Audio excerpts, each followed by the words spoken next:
Sebuah medium bus rombongan wisatawan asal Pasuruan mengalami kecelakaan akibat remblong di turunan tajam AMD jalur Cangar Pacet, Kabupaten Mojokerto. Akibat kecelakaan tersebut dikabarkan satu orang penumpang bus meninggal dunia. Kasat Lantas Polres Mojokerto, AKP Arpan menjelaskan kronologi kejadian kecelakaan yang merenggut korban jiwa ini.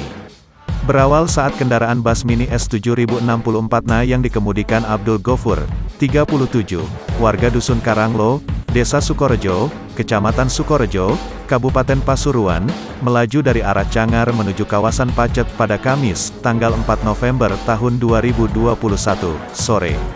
Sesampainya di lokasi bus berpenumpang 35 orang tersebut tiba-tiba kendaraan lepas kendali. Diduga kendaraan bus mengalami remblong, sehingga menyebabkan kecelakaan. Kondisi saat itu diguyur hujan.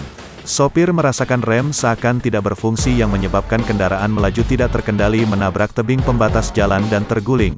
Jelasnya, Jumat, tanggal 5 November tahun 2021. Arpan mengatakan, satu penumpang bus bernama Hadi warga Desa Sukorejo, Kecamatan Sukorejo, Kabupaten Pasuruan, meninggal dunia. Sedangkan, satu penumpang bernama Abdul Karim menderita luka berat dan 8 orang mengalami luka ringan.